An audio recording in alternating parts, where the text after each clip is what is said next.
چاہے دیندار ہے یا غیر دیندار، کوئی بچا ہوا نہیں ہے آج کل کے زمانے میں، کیا دیندار ہو کیا غیر دیندار۔ آپ ذرا اپنے گھر کی عورتوں کو شادیوں کے موقع پر تیار ہوتا ہوا دیکھیں، آپ نے فرمایا کہ المرأۃ عورۃ اذا خرجت المرأۃ استشرفها الشیطان، فرمایا کہ عورت تو پردے والی چیز ہے، جب وہ اپنے گھر سے نکلتی ہے نا تو اس کے پیچھے شیطان لگ جاتا ہے۔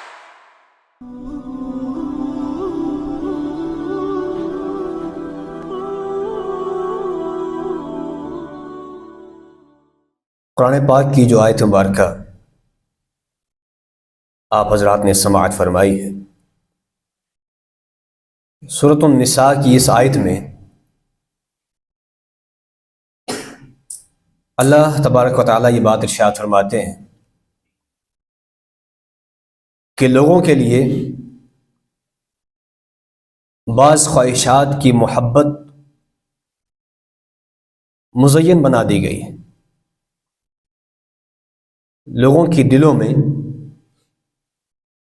کچھ ایسی خواہشات اور شہوات ہیں جو ان کے ہاں انتہائی محبوب ہے اور جس کی طرف ہر کسی کا دل مائل ہوتا ہے، اور اس میں اللہ رب العالمین نے سب سے پہلے جس چیز کا ذکر فرمایا من النساء، عورتیں، کہ انسان کے دل میں فطرتی طور پر اللہ نے عورت کی محبت بٹھا دی ہے، اور یہ بعض اوقات انتہائی بہتر بھی ہوتا ہے، کیونکہ خاوند اور بیوی کے درمیان رشتہ قائم ہی تب ہے جب ان کے درمیان محبت موجود ہے۔ بیٹا ماں سے محبت کر رہا ہے، اور اسی طرح باپ بیٹی سے محبت کر رہا ہے، بھائی بہن سے محبت کر رہا ہے، یہ ساری کی ساری محبتیں وہ ہیں جس کا شریعت ہم سے تقاضا کرتی ہے۔ تو فطرتی طور پر انسان کے دل میں عورتوں کی محبت کو بٹھا دیا گیا ہے، اور ساتھ اس بات سے بھی خبردار کر دیا گیا ہے کہ جس طرف انسان کی محبت کے بڑھنے کا امکان زیادہ ہو، یا جس طرف انسان کے دل کے میلان ہونے کا امکان زیادہ ہو، اس کے بارے میں انسان کو اتنی ہی زیادہ احتیاط بھی کرنی چاہیے۔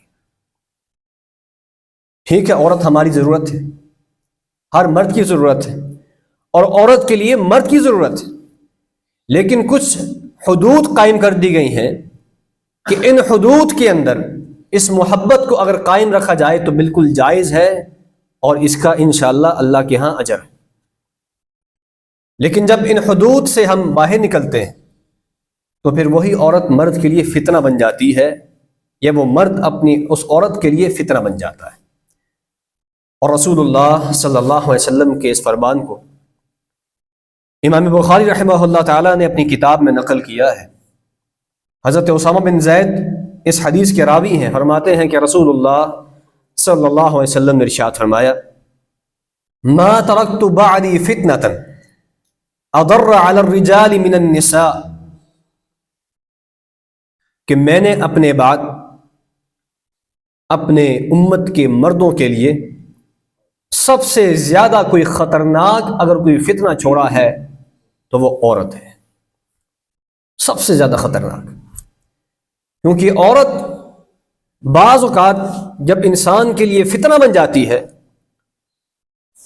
تو ایسے ایسے غلط کام کروا دیتی ہے کہ انسان نے اپنی عام زندگی میں کبھی ان کا تصور نہیں کیا ہوتا۔ اور عورتوں کے لیے بعض اوقات نوجوان کیسے کیسے کام کر جاتے ہیں، والدین سے بغاوت، اپنے خاندان سے بغاوت، گھر بار چھوڑ کر نکل جانا، اور گھروں میں لڑائیاں اور جھگڑے پیدا کرنا، یہ بہت ساری اسباب میں سے ایک اہم ترین سبب ایک عورت کا بھی ہوتا ہے۔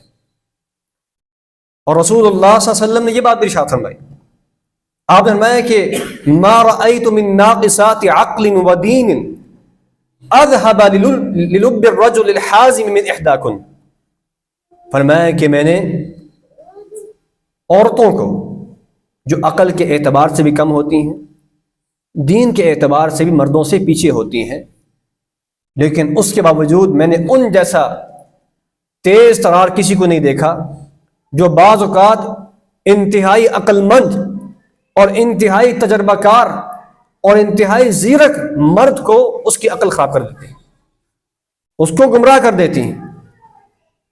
اور ایسے ہے کہ نہیں ہے، بڑے بڑے لوگ ہیں جو فتنوں کا شکار ہوئے عورت کے ذریعے سے، اور اس کی بہت ساری مثالیں دنیا کے اندر موجود ہیں، بہت ساری مثالیں کہ عورتوں کی وجہ سے وہ فتنے میں مبتلا ہوئے۔ اور اللہ کے رسول صلی اللہ علیہ وسلم نے یہ بات ارشاد فرمائی کہ اچھا خاصا عقل مند آدمی ہوتا ہے، ایسا اس کے اوپر جادو کرتی ہے، ایسا اس کو سمجھاتی ہے کہ وہ پورے معاشرے سے بغاوت کر بیٹھتا ہے ایک عورت کی فرمائش پر۔ اور رسول اللہ صلی اللہ علیہ وسلم نے خواتین کو یہ بات ارشاد فرمائی، یا معشر النساء تصدقن، اے عورتوں کی جماعت اللہ کی راہ میں کثرت کے ساتھ خرچ کیا کرو، فإنی اریتکن اکثر اہل النار، میں نے تمہیں جہنم کے اندر بہت بڑی تعداد میں دیکھا ہے۔ صحیح بخاری کی روایت میں اللہ کے رسول نے فرمایا، رأیت فی الجنۃ فرأیت اکثر اہلها الفقراء، میں نے جنت میں دیکھا تو وہاں پر مجھے فقراء کی کثرت نظر آئی، جو دنیا میں فقیر غریب لوگ تھے ان کی مجھے کثرت جنت کے اندر نظر آئی۔ ورأیت فی النار فرأیت اکثر اہلها النساء، اور کہ جب میں نے جہنم میں دیکھا تو اس کے اندر سب سے زیادہ مجھے عورتیں نظر آئی۔ تو رسول اللہ صلی اللہ علیہ وسلم نے جب یہ بات ارشاد فرمائی تو صحابیات حیران رہ گئے، سوال کیا، وَبِمَا یا رسول اللہ، اے اللہ کے رسول ہم جہنم میں کثرت سے کیوں ہوں گی؟ یعنی عورتوں کا جہنم میں زیادہ جانا اس کی وجہ کیا ہو سکتی ہے؟ تو رسول اللہ صلی اللہ علیہ وسلم نے اس حدیث میں دو وجوہات کا تذکرہ فرمایا کہ تکثرن اللعن وتکفرن العشیر، فرمایا کہ ایک تو تمہارا جرم یہ ہے کہ تم لعن تان بہت کرتی ہو، لعن تان تمہاری زبانوں پر عام ہے، بات بات پہ لعنت، بات بات پہ دوسرے کے اوپر تان کرنا، اور بات بات پہ کسی کے اوپر ایسی بات کر دینا، یہ عورتوں کے ہاں عام وتیرہ ہے۔ اور دوسری بات فرمایا کہ تم خامندوں کی احسان فراموشی کرتی ہو، خامندوں کی احسان فراموشی کرتی ہو۔ صحابیات بڑی حیران رہ گئی، اے اللہ کے رسول ہم خامندوں کی احسان فراموشی کیسے کرتی ہیں؟ رسول اللہ صلی اللہ علیہ وسلم نے اس بات کو بھی واضح فرمایا، آپ نے فرمایا لو احسنت الى احداهن الدهر ثم رأت منك شيئا قالت ما رأيت منك خيرا قط، وہ کہتی ہے اللہ کے رسول نے فرمایا کہ اگر کوئی مرد اپنی عورت پر ساری زندگی احسان کرتا رہے، ساری زندگی اچھا کھلائے، ساری زندگی اچھا پہنائے، اس کی ہر خواہش پوری کرے، ہر اس کی مرضی کی چیز لا کے گھر میں رکھے، اور صبح شام اس کے لیے محنت مزدوری کرے، اور کبھی زندگی میں اگر ایک مرتبہ کوئی اوپر نیچے کام ہو گیا، کوئی دائیں بائیں ہو گیا، تو وہ کیا کہتی ہے کہ میں نے کبھی زندگی میں تیرے گھر میں سکون دیکھا ہی نہیں، جب سے اس گھر میں آئی ہوں عذاب ہی عذاب ہے۔ اپنے والدین کے گھر میں تھی تو بڑے عیاشی میں تھی، والدین کے پاس تھی تو بہت مزے میں تھی، وہ تو مجھے شہزادی بنا کے رکھتے تھے، جب سے تیرے گھر میں آئی ہوں میری زندگی عذاب ہو گئی۔ یہ کیا ہے؟ خامندوں کی احسان فراموشی۔ فرمایا کہ یہ دو بڑے جرائم ایسے ہیں جس کی بنیاد پر میں نے عورتوں کی کثرت کو جہنم میں دیکھا ہے۔ اللہ اکبر کبیرہ، اپنی عورتوں کو یہ بات سمجھانے کی ضرورت ہے، اور اسی لیے تو ہم یہ بات کہتے ہیں کہ عورتوں کو مساجد میں آنا چاہیے کہ وہ ان باتوں پر سنیں، اس طرح کی گفتگو کو وہ سنیں، اور تاکہ ان کے اندر اپنے خامدوں کی جو احسان فراموشی والی بات ہے وہ ختم ہو جائے، ان کی وہ احسان مند بن جائیں۔ لیکن افسوس تو یہ ہے کہ ہم نے اس دروازے کو ہی بند کر دیا ہے۔ اب پورا دن عورت سوشل میڈیا کے اوپر اور اسی طرح ٹی وی کے اوپر ہر طرح کی چیز دیکھ رہی ہے، لیکن دین کی بات سننے کے لیے عورت کو کوئی موقع نہیں مل رہا۔ ہم نے عورت کے لیے سارے دروازے بند کر دیے۔ تو بتلائیے اس طرح کی احادیث ان تک کون پہنچائے گا؟ کون یہ باتیں ان کو سمجھائے گا؟ اور پھر سامعین محترم، سابقہ خطبہ جمعہ میں نے حیا کے حوالے سے کچھ گزارشات پیش کی. یہ بات بھی ذہن میں رہے کہ حیا کا عورت کے ساتھ خاص طور پر گہرا تعلق ہے. مرد کا بھی باحیا ہونا انتہائی ضروری ہے، لیکن حیا عورت کے لیے بالخصوص انتہائی اہمیت کی حامل ہے. اگر عورت میں حیا نہیں تو پھر وہ عورت کہلانے کی حقدار نہیں. رسول اللہ صلی اللہ علیہ وسلم کا فرمان ہے المرأۃ عورۃ، جو عورت ہوتی ہے وہ چھپی ہوئی چیز ہے، وہ پردے والی چیز ہے. جب وہ اپنے پردے سے نکل جاتی ہے پھر وہ عورت نہیں رہتی.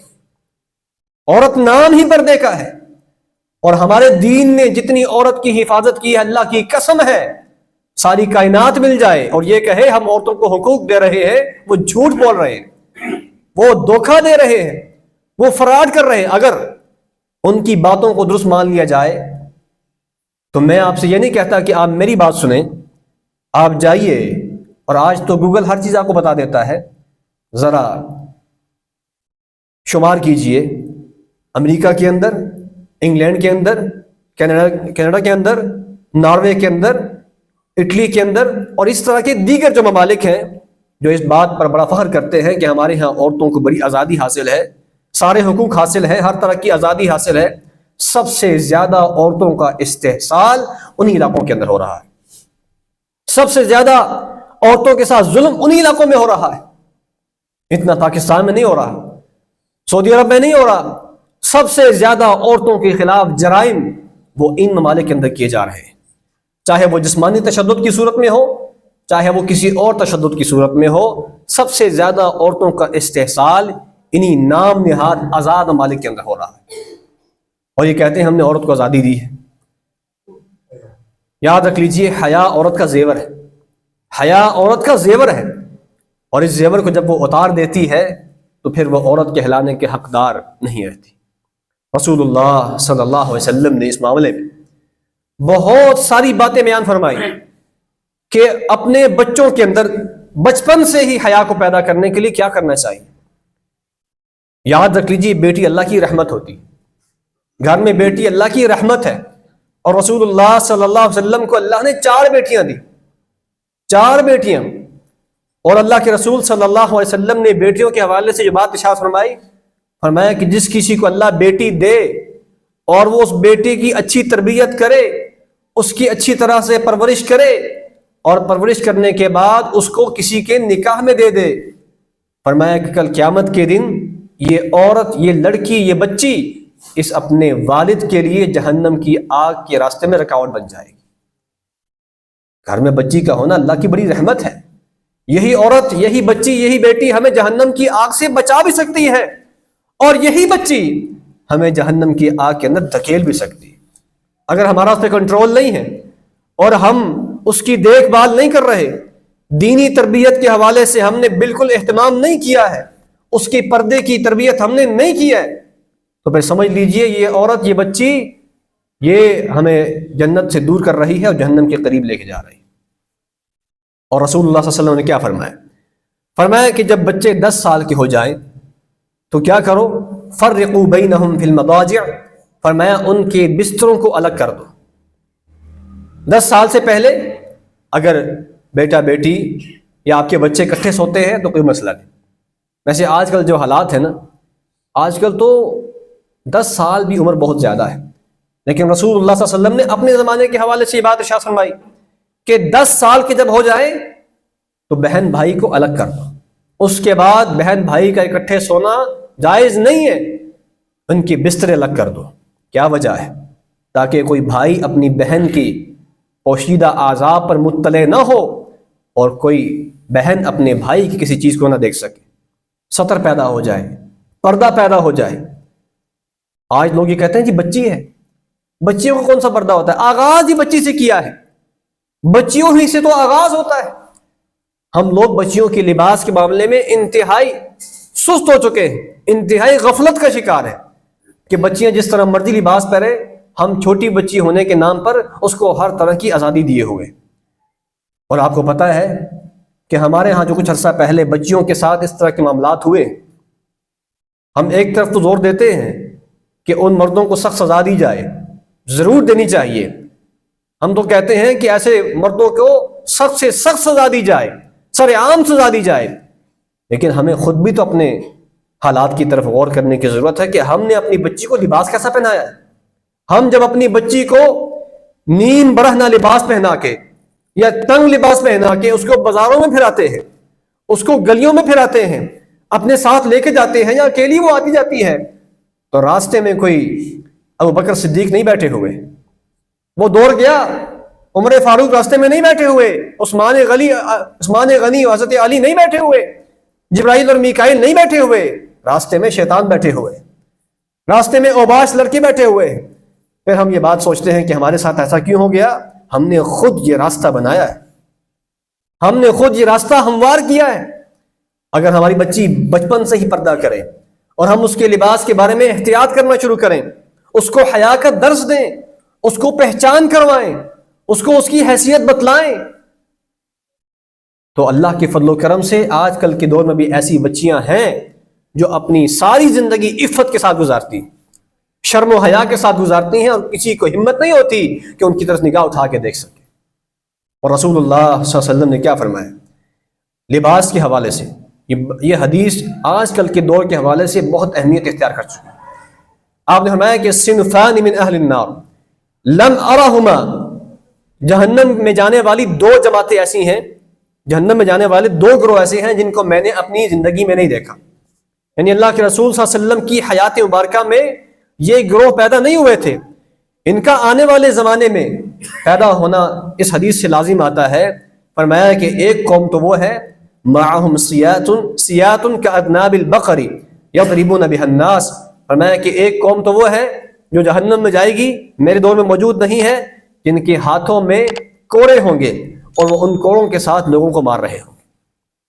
اور علماء نے اس کی تشریح یہ کی ہے کہ آج کل جو ہمارے ہاں پولیس کا طبقہ ہے، ان کا یہی کام ہے، ان کا یہی کام ہے کہ ان کے ہاتھوں میں کوڑے ہیں یا لاٹھیاں ہیں، جو بھی ہے، یہ لاٹھی چارج کرتے ہیں، کوڑے مارتے ہیں، جو بھی کرتے ہیں یہ اسی میں آتا ہے۔ اگر وہ ناحق ماریں اور زیادتی کریں، کسی پہ ظلم کریں، تو ان کا شمار اس حدیث میں ہوتا ہے۔ اور دوسرا آپ نے فرمایا وَنِسَاءٌ كَاسِيَاتٌ عَارِيَاتٌ مُمِيلَاتٌ مَائِلَاتٌ، فرمایا کہ ایسی عورتیں جو لباس پہننے کے باوجود کیا ہے؟ برہنہ ہے۔ اللہ اکبر کبیرہ۔ اللہ کے رسول نے فرمایا کہ میرے زمانے میں یہ کام نہیں تھا، آنے والے زمانے میں یہ کام ہوگا۔ اور آج عورتوں کے کپڑوں کو آپ دیکھیے، اللہ اکبر کبیرہ، وہ کپڑے کہلانے کے حقدار نہیں ہیں، ان کو کپڑا نہیں کہا جا سکتا۔ کپڑا ہوتا ہی وہ ہے جو انسان کے اعضاء کو چھپا دے، دیکھنے والے کو پتہ نہ چلے کہ اندر کیا ہے، اندر کیسا معاملہ ہے۔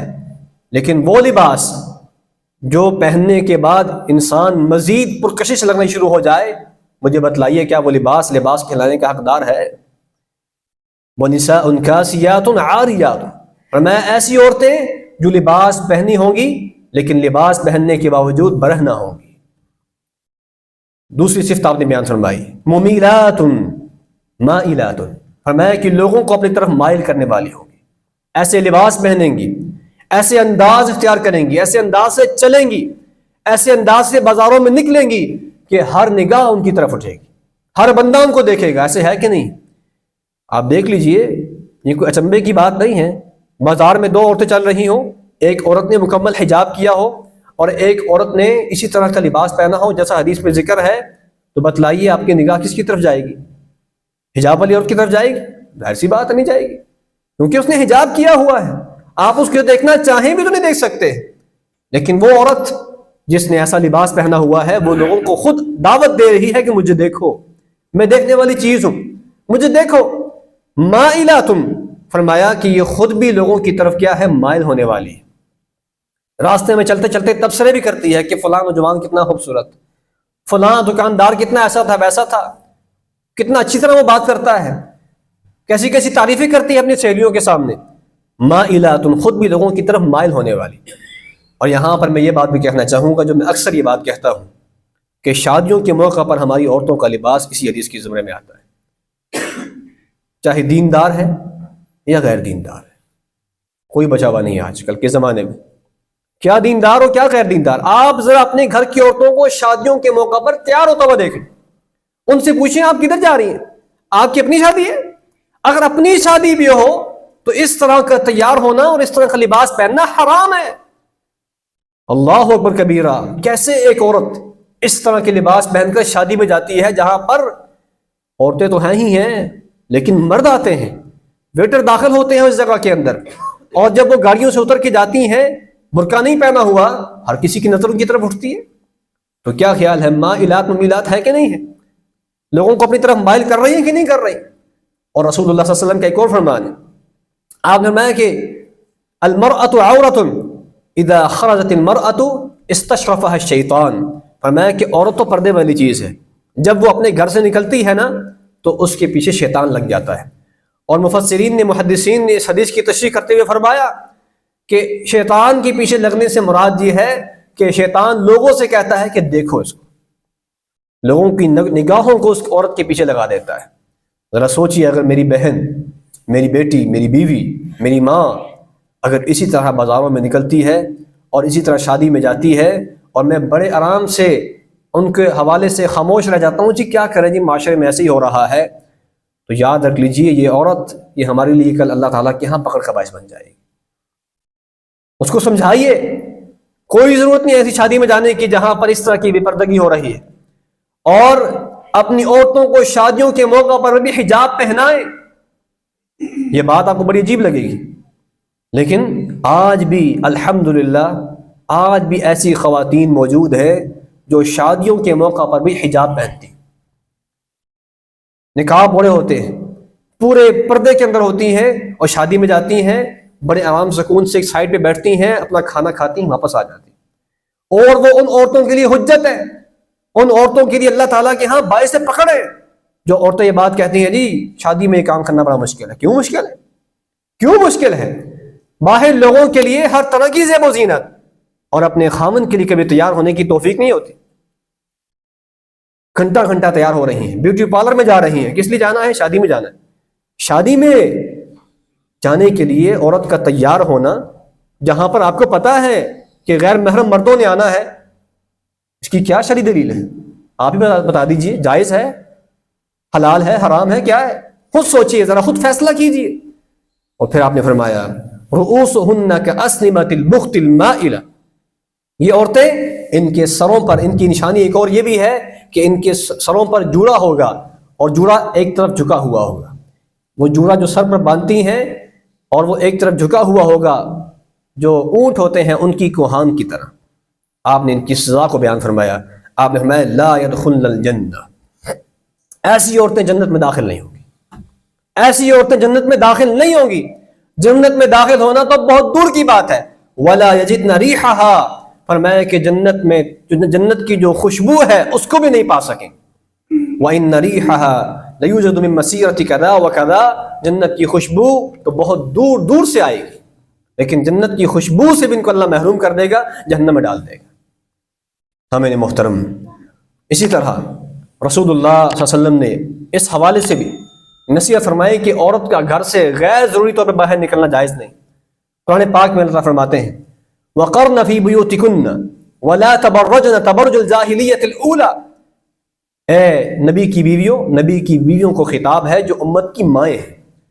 اگر امت کی ماؤں کے بارے میں یہ سختی ہے جن کے ساتھ ہمارا نکاح بھی نہیں ہو سکتا تھا، امت کی ماؤں کے بارے میں یہ سختی ہے کہ آپ اپنے گھر کے اندر ٹھہرے رہیں، گھروں سے باہر زمانہ جاہلیت کی طرح نہیں نکلنا ہے، تو کیا خیال ہے آج کل کی عورت کو ہر طرح کی آزادی حاصل ہے، ہر طرح کی آزادی حاصل ہے۔